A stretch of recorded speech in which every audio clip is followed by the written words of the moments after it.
them from the elements, dust, snow, all kinds of things.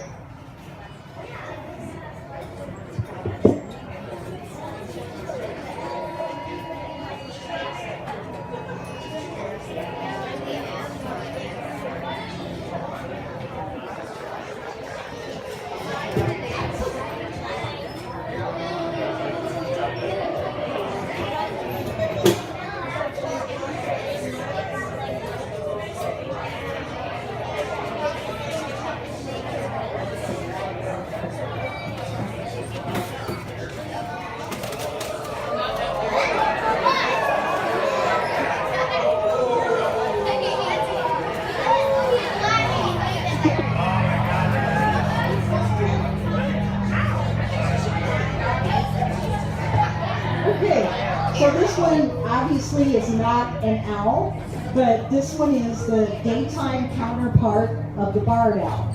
So this one occupies the same niche as the barred owl, only during the day. This one is called a red-shouldered hawk, and it is a member of the buteo family, which is the larger soaring species of hawk, like the red-tailed hawk, like their larger cousin. This is an adult bird. And with the hawks, you can sometimes get an idea about their age from looking at their plumage, just like a bald eagle. So most people know that a bald eagle takes about 5 years to get the white head and tail. It also, their eye color changes and their beak color changes. So eagles start out with brown eyes and a black beak. By the time they reach 5, they've got yellow eyes and a yellow beak. Usually when they get to be about 3, their beak's kind of a grayish color and their eyes kind of start to lighten up. With hawks, it takes about 3 years for them to get their adult plumage, but there's several ways you can tell an adult hawk from a juvenile hawk. So the one obvious thing is like a red-tailed hawk will have a red tail when they reach adulthood. A red-shouldered hawk like this will have the red chest and shoulders when they reach adulthood. But also, if you look at their plumage on their chest, a young hawk will have vertical or up and down streaks, whereas an adult will have horizontal or crossways streaks across their chest. Hawks are just the opposite of eagles as far as their eye color. They start out with yellowish or yellowish green eyes, and then this family of hawks, the buteos, the soaring hawks, end up with brown eyes when they reach adulthood. Now there's another family of hawks called accipiters. And if you have bird feeders and you notice kind of a medium-sized, crow-sized hawk that kind of hangs around your bird feeders, you probably have a Cooper's hawk. So that family of hawks, when they reach adulthood, their eyes turn red color. Okay? So this guy likes, the hawks typically like to build a stick nest. A red tail will typically build a stick nest in a tree line next to an open area because they like to kind of hunt the open areas. These guys will build their stick nests kind of thicker into the woods. They will eat rodents, just the same size things as what a barred owl would eat. Probably no adult squirrels or adult rabbits, but definitely the young and all sizes of rodents. And they do like to live near water, and anything that lives near water, the frogs, crayfish, that sort of thing. And also they're very much fond of snakes, which makes people happy, knowing that. A difference between a red tail and a red shoulder, also the call. Red tails make kind of a long, continuous scream, whereas a red-shouldered hawk will make kind of a real rapid fire, kind of a like that. So this one's name is Casey, and she's been a resident at Treehouse for about 5 or 6 years. And we don't know the true nature of her injury. We assume it was a collision injury. But by the time she was found and brought into us, her injury had healed. Her left wing, both wrist bones were broken, and unfortunately they had healed at an angle. So we couldn't do anything to change that by the time she came into it. But since birds have hollow bones that enable them to get lift off the ground, they heal a lot faster than mammal bones. So usually within about a couple of weeks they start to callus, whereas a mammal's would take about 6 weeks for the same thing. Okay? I'm not going to walk around with her just because it takes her a while to settle down and she just kind of get upset just walking down the aisle, but I will do it with the next 2 birds.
Okay, so whereas the other field birds that I got out are common enough that you might see them in your backyard.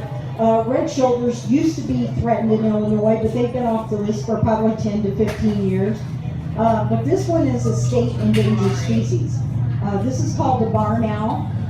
Their actual name is the common barn owl. And worldwide, they're probably the most common owl. There's lots of them in Europe and other areas of the world.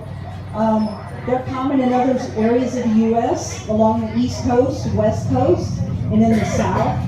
But they're very much endangered in Illinois and all the states that surround us. As their name says, they like to nest in the old wooden barns. When they would get a window broken out or a slat rotted out, they had easy access to those areas. Now, for the most part, when those old barns start falling apart, instead of remodeling them, we just tear them down and replace them with metal machine sheds. And those metal machine sheds don't provide easy access for a barn owl. Now, you can build a nest box for a barn owl. You can download plans about those too. And possibly if you had the right habitat or you knew you had barn owls in the area, you could probably mount one of those outside of a metal machine shed and they might use it. Another kind of habitat that they've lost that is just as important as where they nest is the area where they hunt. They prefer really flat open spaces, grassland, wetland, pasture, prairie, that type of habitat. Now, if we're not building on these flat open spaces, then we're farming it. And the Midwest, we grow a lot of corn and a lot of soybeans. And both of those crops grow too tall for the barn owl to be able to really get down in there and catch the rodents that it likes to eat. So they prefer living around dairy farms and places like that.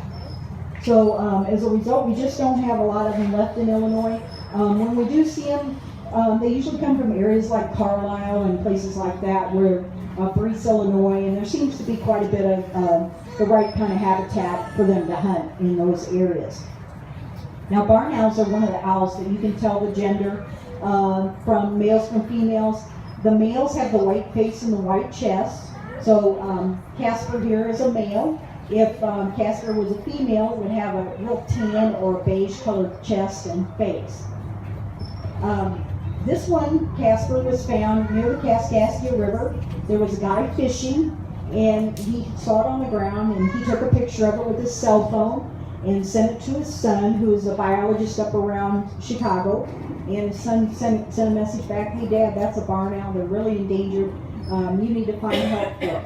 So he did, he brought it to us, and unfortunately Casper had been shot in the wing. So when he does spread out his wings, you'll notice that his right wing on the tip section of it, kind of like where your hand would connect to your wrist, it's real floppy there. So that was a joint injury due to being shot, which is illegal. All birds of prey are protected. You can't shoot them. You can't harm them in any way, at least not on purpose. Now, you're not going to get arrested if you hit one with your car, but if you purposely go out and try to harm one, you could get in trouble for that. So these guys are a little bit different from some of the other owls. They don't make a hooting sound like, say, the barred owl. They make a blood-curdling scream, which I'm not going to do. They also make a hissing sound, and it sounds kind of like a cappuccino machine. So it's kind of a, kind of sound like that.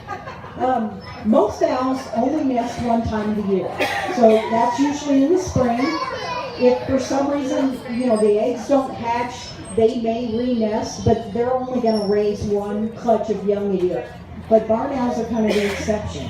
They'll nest in the spring, and if there happens to be an abundance of prey, they will sometimes nest in the fall. Now, probably the fall clutch isn't as successful as the spring one, because sometimes, depending on where you live,